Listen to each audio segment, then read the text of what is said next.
Ito ang Camon 20 Pro 5G at medyo nabigla tayo sa bagong update na binigay ngayon ng Camon or ni Tecno dahil meron na ito kaparekoy na bypass charging and also yung kanyang dynamic port or yung kagaya ng dynamic island ng iPhone. At sa update na to ay sinama na rin yung konting optimization pagdating sa performance daw ng Camon 20 Pro 5G. Ngayon sa video na to aalamin natin kung totoo nga ba talaga tong mga to at aalamin din natin kung hindi na ba talaga iinit or mababawasan man lang yung ating mong temperature sa Camon 20 Pro 5G. Kung interesado ka, pag-usapan natin yan. Let's go! Okay, yung pinaka main update lang naman dito ay meron na tayong dynamic port at saka meron na rin tayong bypass charging. Ngayon, paano nagkaroon ng bypass charging ang Camon 20 Pro 5G at ano ba to? Yung bypass charging kapare ko usually is isang feature na kung saan iba-bypass niya yung wattage na nanggagaling sa charger natin pa-direct doon sa motherboard. To make it simple kapare ko, imagine nagcha-charge ka habang ginagamit yung device mo. Alam naman natin yung konsepto ng charging is from power break or charger natin papunta sa battery and then madidistribute yung power sa motherboard. But sa bypass charging, hindi na ganun yung mangyayari dahil iba-bypass niya na yon. Yung power na galing sa charger natin ay madadirect na or i-distribute na agad sa motherboard natin.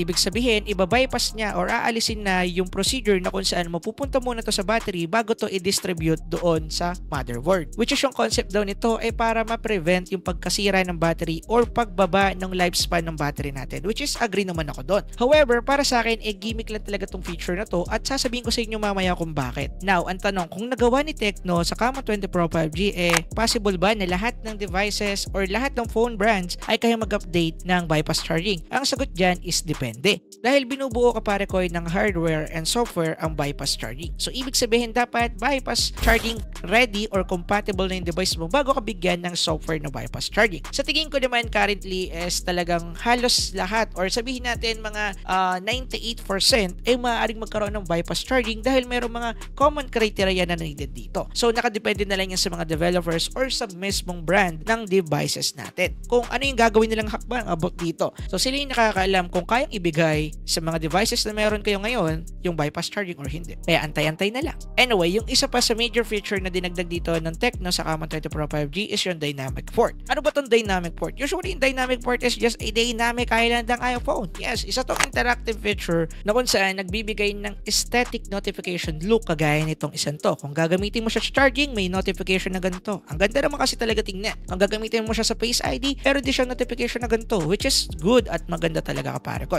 So, yun lang naman lahat yung about sa dynamic port. Yung pangatlo pa sa update na binigay dito, may optimization na raw na ginawa pagdating sa performance ng Camon 20 Pro 5G. Well, syempre, i-check natin yan sa mga game kung totoo nga ba yung sinasabi nila. Tingnan natin kung umiinit pa ba or kaya mayroon ba talagang binago sa performance na ito. Check natin yan. So usually, nag-retest ako dito ng Antutu benchmark. And then, ito yung una nating score mga kapare ko 612,649. Yan yung pinakauna nating nakuha na Antutu bench score. And then, nung nag-retest ako, ito naman yung naging resulta niya. Naging 703,667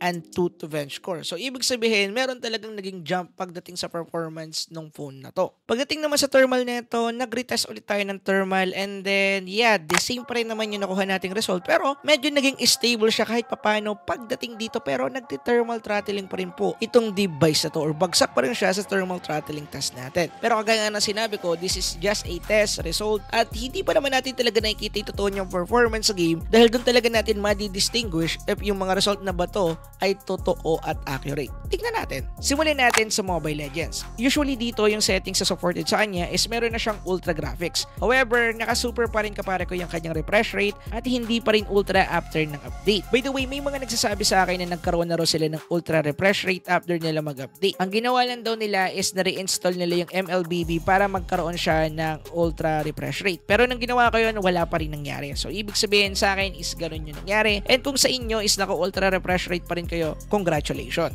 Anyway, pagdating sa performance nito, pare ko, nandun pa rin talaga yung tindi and bangis ng graphics and also ng performance ng device na to. Pero ang tanong natin dito, iinit ba tong device na to? Kasi yun talaga yung pinaka-needed nating malaman. Usually, after ng 5 minutes ka pare ko na paglalaro, uminit talaga tong device na to. And usually, medyo nagbago naman yung performance niya. Unlike before, na nagtala agad ako siguro ng 43 degrees Celsius that time. Dito kasi is umabot siya ng 41 to 42 degrees Celsius after ng 5 minutes sa paglalaro pa lang kapare. kapare ko ito Hindi pa to 10 minutes, 5 minutes pa lang. And speaking of 10 minutes, nagkaroon naman ako dito kapare ko ng 42 to 43 degree Celsius. Yes kapare ko, pumalo na siya ng 43 degrees Celsius and nag-maintain lang siya doon sa pagpapatuloy ng paglalaro ko. Take note na yung ultra graphics natin is ultra and yung refresh rate naman natin is naka-super. So sa part nito kapare ko, medyo naiintindihan ko naman kung bakit siya umiinit, pero ang hindi ko maintindihan nakukuha niya to ng ganoon kabilis. Okay lang naman kasi umabot to ng 43 degrees Celsius kasi normal lang yun kapare ko. As long as makukuha natin siya ng matagal. Halimbawa, above 15 minutes bago natin makuha yung 43 degrees Celsius. At sa scenario na itong Camon 20 Pro 5G,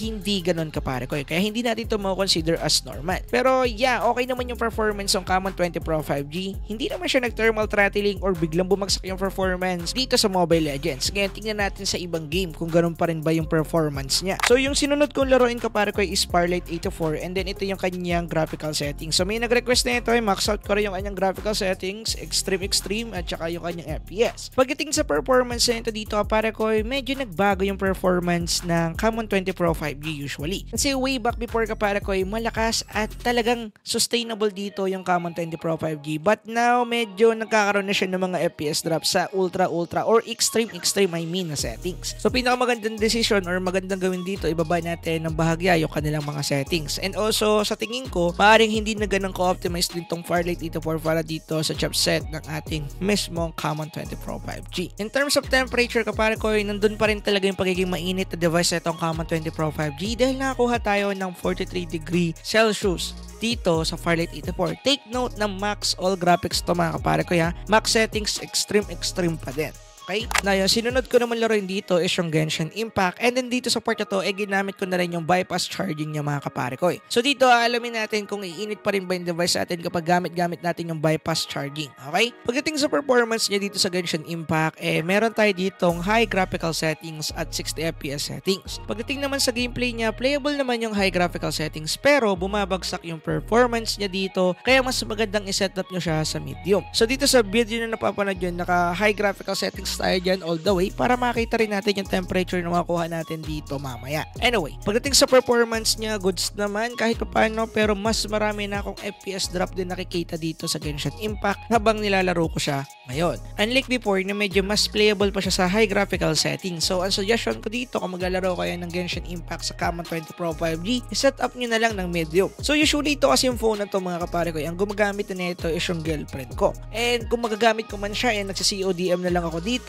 at hindi ko na rin nalalaro yung mga heavy game kagaya nitong Genshin Impact. Kaya nga nung nagtetest ako dito, nakailan laro ako, ganun talaga yung performance niya. Ang dami ko nang dinelete, ang dami ko nang in-optimize sa phone ko, wala, ganun pa rin talaga. So dito medyo nakita natin na bumaba yung performance niya pagdating sa Genshin Impact pero playable naman sa medium graphic settings kagaya before. Pagdating naman sa temperature na nakuha natin dito, gamit yung bypass charging, walang pinagkaiba kapag tayo ay gumagamit ng ordinary battery. Pero usually mas tumaas pa nga Dahil lumabot lang naman to pare ko ng 40 to 44 to 45 degree Celsius. Yun nga lang, hindi ko naklik yung record kanina nung pumalo to ng 44 to 45 degree Celsius. Pero mga kapare ko, trust me, yung kanyang mismong temperature pagdating dito sa Genshin Impact talagang mataas. So yung next ko naman na nilaro kapare ko is Call of Duty Mobile. And dito sa part nito is naka-bypass charging mo rin tayo. Hindi ko na siya inalis dito mga kapare ko sa bypass charging. Pagdating sa kanyang settings sa supported sa CODM usually mataas dahil meron tayong max frame rate and also very high graphic settings, which is nice mga kaparkoy. Pagdating sa performance niya, dito ang walang nangyaring pagbabago. Hindi bumagsak yung performance niya at hindi din naman ganun kataas yung in-improve niya pagdating dito sa CODM. But ang maganda dito is playable siya, tapos ang usapan. Goods na good siya dito, magandang animation, magandang effects, maganda ang gameplay ko dito. Wala ko nakitang FPS drop kahit isa, kahit maraming animation, explosion, etc. Pero yun, pagdating sa temperature, bagsak pa rin tayo dahil talagang mataas ang nakukuha natin dito. Pumalo lang naman siya ng 42 to 43 degrees Celsius dito sa mismong CODM. Mas mababa ang like dito sa Genshin Impact na pumalo ng 45 degrees Celsius. Pero nice yun dahil nga naka-max out graphical settings naman to Pero yun na nga, nag-iinit pa rin siya, hindi natin maaalis yun doon. Yung next naman kapare ko na nilaro ko dito is itong PUBG. Sa PUBG naman is minax out ko rin yung settings sa pwede sa kanya at ito yon mga kapare ko. HDR para sa kanyang graphics and then meron din tayong ultra para sa kanyang FPS. Pagdating naman sa gameplay na ito is smooth na smooth siya dito mga kapare ko. So kudos din nga pala sa PUBG developers mga kapare ko dahil nagkaroon nga sila ng malawakang optimization pagdating dito sa kanilang mismong game. Kaya kahit yung mga tiny or maliliit na phone at mabababa yung specs ay playable na rin dito sa PUBG. So hindi to sponsored Talagang shoutout na sa kanila dahil nakita ko yan at nabasa ko yung event nila about doon before. Matagal na yan Anyway, pagdating sa performance nga nito ay okay naman. At pagdating naman sa temperature, nagtala pa rin naman to ng 42 degrees Celsius dahil nga medyo naka-max out na rin yung ating graphical settings dahil HDR is not a joke mga kapare ko. But yeah, yung kanyang performance pagdating dito sa PUBG Mobile ay goods na goods mga kapare ko. So yun yung mga test na ginawa natin dito at nakita nyo na rin kung paano nga ba or ano nga ba yung performance ng Camon 20 Pro 5G after natin itong i-update sa latest version or dun sa optimization update ng Tecno. So ngayon dito sa port ito, sasabihin ko na rin kung bakit nga ba para sa akin gimmick lang kapare ko yung bypass charging. Dahil kung alamin natin yung objective kapare ko ng bypass charging para to maprotektahan yung battery natin sa pagkasira ng mabilisan dahil nga madalas natin is naglalaro or ginagamit yung device natin habang naka-charge. At kapag ganun kasing ginagawa natin, mas umiinat yung battery natin. Now, paano ko naman nasabi na gimmick lang tong bypass charging based doon sa objective nila? Dahil kung iinit lang din naman kapare ko yung device natin kapag gamit natin itong bypass charging kagaya na pinakita ko sa inyo kanina na pumalo pa rin ng 45 degree Celsius yung Camon 20 Pro 5G, iinit din yung battery natin kapare ko. Bakit kamo? Dahil magkadikit lang naman po yung chipset or yung motherboard mismo ng device natin at saka nung ating battery. Ang good thing lang dito ay hindi naman lahat ma-absorb ng battery natin yung init na 45 degrees. So bababa yan to 40 or kaya 37, 38 degrees Celsius kung gagamitin natin yung bypass charging that time. Kaya nasabi ko na gimmick feature lang to dahil hindi naman pala ganun ka-effective yung kaya nating makuha sa bypass charging. At maaari kasing i-take advantage to ng iba't ibang mga company dyan na gumawa ng device na level entry phone lang tapos ma-mark nila as budget level entry phone na merong bypass charging feature para masabing gaming phone na tong phone na to. Ay maraming malolokong mga kaparekoy natin dyan na hindi masyadong updated or advanced sa takbo ng technology ngayon at mag-a-avail ng smartphone ay maaari silang maloko sa ganitong konsepto. Take note lang mga kaparekoy na hindi ko sinasabi na useless yung function na bypass charging. Nakita nyo naman na nag-thermal test tayo na doon sa battery part ay hindi siya masyadong umiinit pero nakaka-absorb pa rin siya ng heat dahil pumapalo pa rin ng 40 degrees Celsius. And take note, hindi nyo po ginagamit yung battery ng phone nyo na kasi nga direct po na pumapasok yung power or yung current doon sa motherboard natin. Kaya para sa akin, yun ay talagang malaking gimmick. Anyway, may opinion din ba kayo about dito sa bypass charging? Share nyo naman yan dyan sa comment section. Kung gusto nyo ng mga gandang video, click nyo lang yung subscribe button and notification bell. Anyway, yun lang. Peace out!